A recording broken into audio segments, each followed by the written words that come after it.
Now, the gentleman who is known as Professor of Terrorism, Cyberspace, etc., will now address us on the topic technology and terrorism. Dr. Cy Goodman.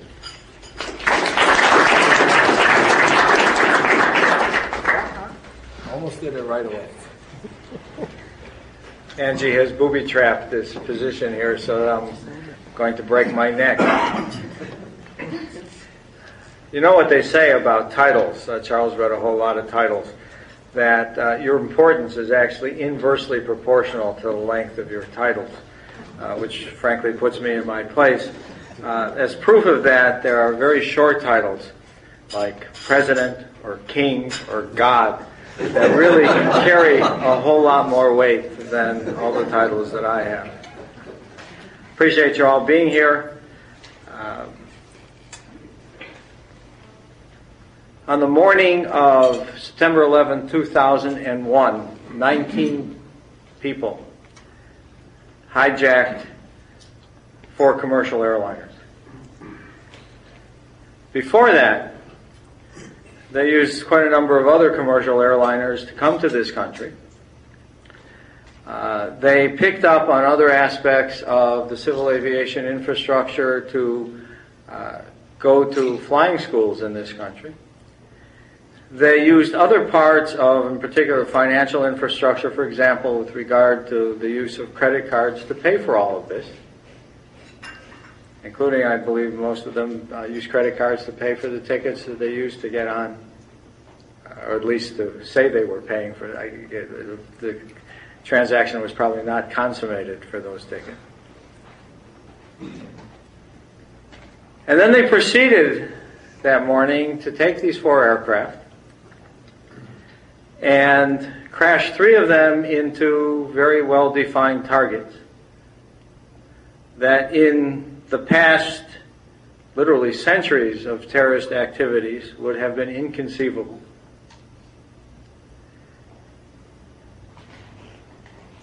And then the aftermath of the 4 crashes, one of which, as we know, was partially aborted.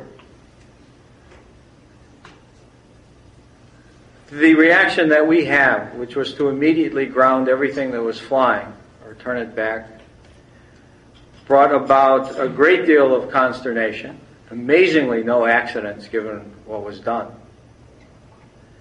To civil aviation, not only regionally in the northeastern part of the United States, but really throughout the entire world. So there's this major technology-based infrastructure that was thrown into chaos. This chaos lasted it was essentially shut down in large parts of the world, certainly in the United States, for some time. The further consequences of this act by 19 relatively unqualified terrorists. I mean, they were not particularly well educated technically. A couple of them had gone to schools. They weren't great scientists. They weren't great thinkers in any ways. They were really pretty much sort of basic soldiers of terrorist movements. The further consequences, immediate consequences of this act included tremendous damage to the financial system. I mean, Wall Street lost hundreds of millions of dollars. And all sorts of consternation throughout the entire U.S. government. The one remaining superpower on the planet.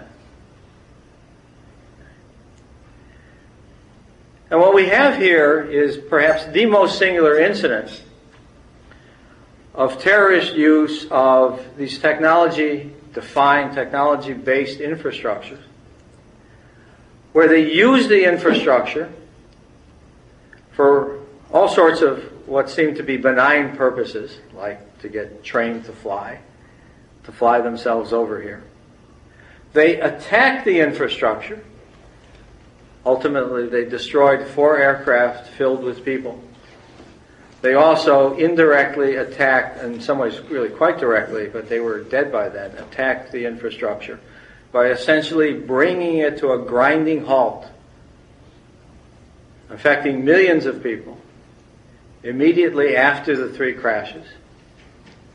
And they actually continued as reverberations of this, not only to cripple the infrastructure, actually keep it completely halted for several days,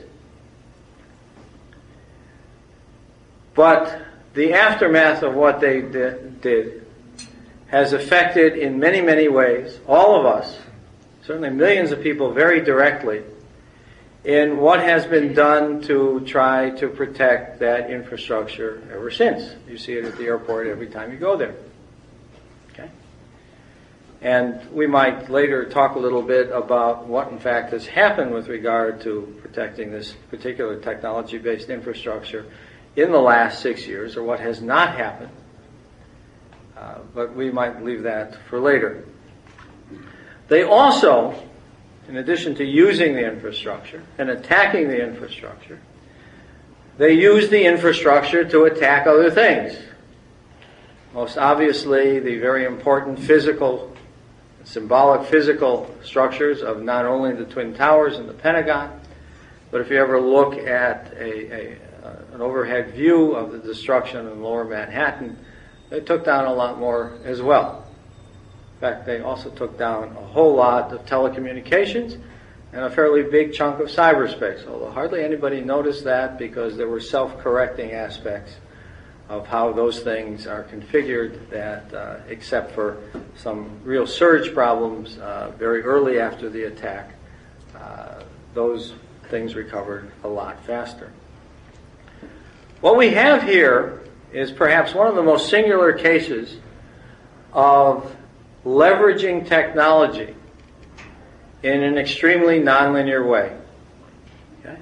For those of you who are not familiar with the term nonlinear, it translates, there are different contexts, all sorts of mathematical ways of defining it, but basically it's where little bits of input can have huge repercussions on output. Okay? So we have an input and a little delta that takes place between that input and that output. And it's probably never been the case in the history of conflict where so little input resulted in so much output. Okay? These 19 people and the planners behind them and what have you leverage technology to extraordinary effect. Billions and billions of dollars, many lost lives, the creation of the Department of Homeland Security, biggest change, and other things as well. Biggest changes in the U.S. government since the major reorganization in 1947, which among other things brought us organizations like the CIA and the DOD. And what we have here are examples of an infrastructure, namely civil aviation. Okay? And there was secondarily the one that might be called finance and banking that were very, very heavily affected. And these are technology-based infrastructures. Some people call them critical infrastructures. That I would argue that operationally enables and characterizes modern society. Other infrastructures on various lists that people put out that range from the 9 that presidential commission that I was heavily involved with in the mid-90s came up with to 17 that I think are officially listed by the Department of Homeland Security include electric power, the railroads, maritime shipping, all those containers, or not so little containers that you see floating around by the millions that have technically done a lot to help enable what people call globalization, telecommunications, cyberspace, the internet, although cyberspace is a lot more than the internet, and one that is probably, there are others as well, I won't name them all, but I'll just mention one other that most people don't really think of. It's just so ubiquitous and it's so around.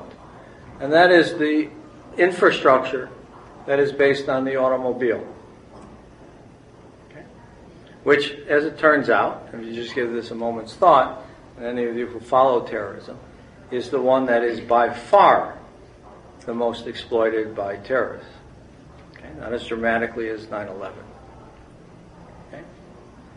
All of these infrastructures, and it's part of what we've done, particularly over the last 100 years, 150 years, if you want to sort of pick certain technologies as real sort of tipping points of defining modern society. Okay? Modern technologies like the railroad or the telegraph or what have you that made very, very dramatic changes over what preceded them and which allowed tremendous growth, particularly economic growth and diffusion throughout the world. They only go back about 150 years. And all of them, and if you think about this, it'll be very obvious, were built with a primary consideration of access in mind. We want to build these things so that the most people possible, most organizations possible, the most whatever possible, at reasonable prices, or in some cases for free or what have you, government-supported, commercially developed, what have you. We want lots and lots of people using these things because these are the infrastructures that make urbanization possible. These are the infrastructures that make globalization possible. These are the infrastructures that basically create how you live your lives. I'm not exaggerating when I state that they operationally define modern society. Start thinking about it now. Okay. How old is electricity for internal use? Okay. And think about it as you go home, as you go any place, as you look up in the sky, as you drive on the streets. These infrastructures have been built up. There's a whole lot of technological investment, and they've been built up to make our societies what they are. If access is the most important factor in the development of these infrastructures, it is not much of a leap of faith to appreciate that access and security are usually at odds with each other. If you want to open things up so that everybody, and civil aviation is a prime example, that would reasonably want to get at these things, can in fact get at them. If they are seen as a necessity to serve everyone. Okay? Think of running water, think of sewer systems. Okay? They sound like rather mediocre kinds of technologies, rather mundane. Okay? Don't say it too loud. The president of Georgia Tech, Wayne Clough, is into sewer systems. Atlanta's sewer infrastructure is in deep trouble, by the way. So the things that go wrong with these things besides terrorists.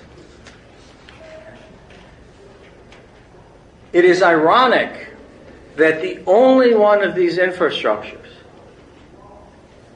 that had a whole lot of security thinking associated with it before 9/11, and I'm not talking about the law enforcement kinds of things that, for example, are associated with the automobile infrastructure, was civil aviation. An infrastructure that had a history of being targeted by terrorists or hijackers. Okay. Even had international agreements that were really quite effective in many ways. The whole failure of the security system associated on 9/11, associated with civil aviation, was an internal failure. It was, if you read, for example, the 9/11 Commission report, there are at least a half dozen ways where if things had worked right, if our friends at the FBI had listened to one of their lower level agents, if all sorts of things had happened that amount to about 6, 8, or 10 different ways where a stitch in time, technically, would have saved hundreds of billions of stitches, this was the case. So, what we have done is set up a situation. I mean, the terrorists, just whoever they are, I mean, terrorism is a much more complicated thing than Al-Qaeda and 9/11 and what have you, and I won't spend much time on that. But they discovered, and they had discovered this earlier, but this was just the most singular occasion, that unlike years past, where terrorists, especially people from developing parts of the world, really had no way whatsoever of getting at the most advanced countries in the world, that not only changed, but the asymmetries of all of this gave them tremendous advantages. None more singular than what happened on 9/11. Okay. But give it a little thought, and you can see that in terms of at least attacks directly against the West, virtually all of these attacks, there are some exceptions, use infrastructure, basically leverage technology that we make freely available to everyone, to their advantage to cause a great deal of grief. Because, for example, in various kinds of train bombings that you're well aware of in places like London and Madrid and Mumbai, Bombay, or with aircraft, and civil aviation has been targeted several times since, starting with that idiot shoe bomber and whatever. But we take people, we let them in very readily into little enclosed places where they can all be killed, and where a great deal of visible mayhem can take place. And you bring in other technologies and other infrastructures like the media that will dutifully report on all of this. And this, among other things, accomplishes terrorist purposes of, first of all, giving them publicity that they think is positive in every sense. It lets the world know that they're there. It instills fear among the target populations. Okay. It lets the targeted populations know that their governments cannot protect them. These are all on the agenda of terrorists all over the world.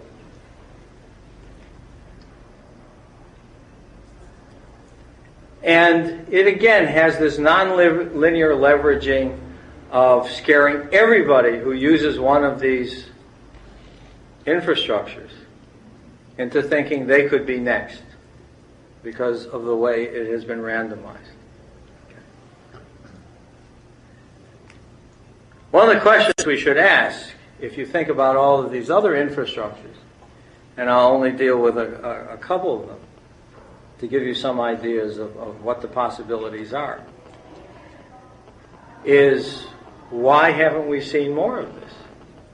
Because if you think about every one of these infrastructures, and if you ask yourself, if I was a determined terrorist, would I be able to cause a great deal of grief or help myself and my cause in many ways by A, using it, attacking it explicitly, or using it to attack something else? Okay. So let me just go through three of these things very briefly to give you some idea. Nobody's going to leave this room feeling good, let me tell you. On the other hand, we have to live with it. Well, there are ways we can cope with it. Think about all those shipping containers that you see. You can go to Savannah, which is the third largest port in the country, and you can see them stacked up. I mean, it's awesome. Every one of these things is 20 or 40 feet long. Okay? God knows what they're filled with. One of the great concerns that we have, since this shipping infrastructure was constructed with the idea of maximizing access,